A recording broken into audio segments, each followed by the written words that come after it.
আসসালামু আলাইকুম। Garden friend channel থেকে আপনাদের স্বাগত জানাচ্ছি। আমি সোহেল খান। তো আজ আমি এই যে দেখছেন একটি এই যে এই লেবুটা দেখাও, এটা একটা ভিয়েতনামি মালটা।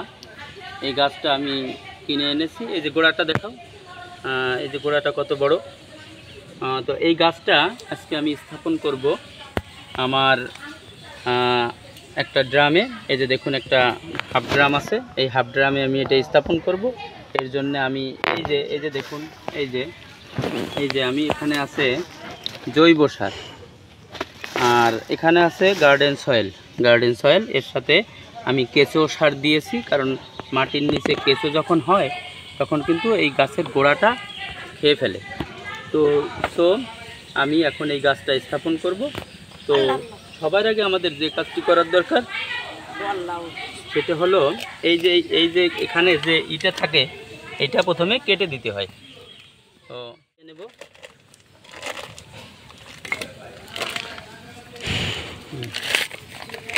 দেখাচ্ছ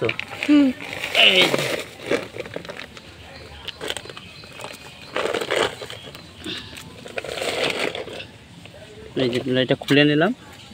অবশ্যই এটা খুলে নিতে হবে। ভুলক্রমে যদি এটা সহই লাগিয়ে দেই তাহলে গাছটি কিন্তু বেশি দিন বাঁচবে না, মারা যাবে। এই যে আমি এটাকে খুলে দিলাম। খুলে দেওয়ার পরে এই মাটিগুলোকে আপনার ছাড়িয়ে নেওয়ার দরকার নেই, কারণ এটা নরম আছে, ভিজছে। প্রথমেই কোনো গাছ এনে কিন্তু আপনারা সঙ্গে সঙ্গে এটাকে লাগাবেন না। 3 থেকে 4 দিন রেখে দিবেন। আর আপনি যে ড্রামে এটা লাগাবেন সেই মাটিটাও কিন্তু প্রস্তুত করে রাখবেন। আমি কিন্তু এই মাটিটা কিন্তু আমি আগে প্রস্তুত করে রেখেছি। 3-4 দিন রেখে দেওয়ার পরে তারপরে লাগাবেন। এতে যে কাজটি হবে সেটি হচ্ছে যে এই গাছটি ধকল সামলে নিতে পারবে। আর দেখুন এই যে মাটি ভিজা, কারণ প্রচুর বৃষ্টি হয়েছে, বৃষ্টির কারণে কিন্তু মাটি ভিজা, যার জন্য আমি কিন্তু এই অংশটা ছাড়িয়ে নেব না। আর শক্ত থাকলে কিন্তু এই অংশটা ছাড়িয়ে নিতে হবে।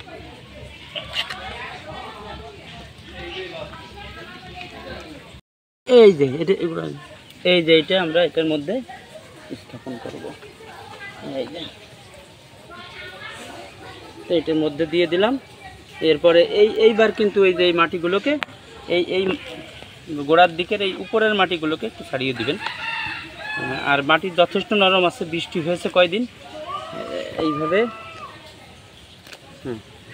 আর কিছুদিন মানে মনে করেন যে এই যে ছোটো ছোটো শিকড়গুলো, এগুলো ছাড়িয়ে ফেললে কোনো সমস্যা নেই, কারণ অনেক সময় যখন নার্সারিতে অনেক দিন গাছগুলো থাকে তখন এই শিকড়গুলো কিন্তু ওই ছোট্ট একটি পলিথিনের মধ্যে থেকে একেবারে মানে জড়িয়ে যায়, যার জন্য এগুলো যদি কিছু ভেঙেও দেন কোনো সমস্যা নেই। গোড়ার এই মাটিগুলো আমি এরকম করে দিলাম। এখন আমি এই পাশের মাটিগুলোরে আবার এইভাবে সুন্দর মতো করে দিয়ে দেবো। তাই গার্ডেন সয়েল এবং আমি কেঁচো সার দিছি এই কারণে যে কেঁচো সার কিন্তু এই যে বৃষ্টির সময় প্রচুর কেঁচো কিন্তু হবে। আর এই কেঁচোগুলো যদি মারা যায় তাইলে কিন্তু আপনার গাছগুলোতে আর কোনো সমস্যা থাকবে না। তো এই যে আমি উপরে আরও কিছু জৈব সারও দিয়ে দেবো। এই যে গোড়ার দিকে এই যে দিয়ে দিলাম।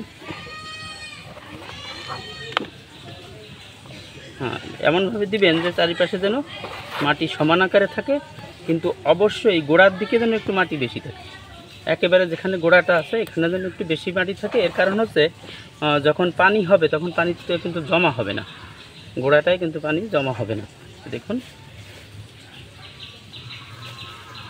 তো এভাবেই তো এইটা হলো আমি আজকে যেটা স্থাপন করলাম, এটা একটা ভিয়েতনামি মালটা। তো আপনি যে কোনো লেবু জাতীয় গাছ সেটা হোক মালটা, কমলা বা লেবু, আপনি এভাবে স্থাপন করতে পারেন। এবং মনে রাখবেন যে এটা কিন্তু মানে শীতকালীন অঞ্চলে ভালো হয়। আপনি বেশি রোদ মানে প্রখর রোদে এটা রাখতে হবে এমন কোনো কথা নেই। একটু গাছের ছায়া যদি কিছু থাকে সমস্যা নেই, তবে একেবারে রোদ লাগবে না এমন জায়গা কিন্তু দিবেন না। তো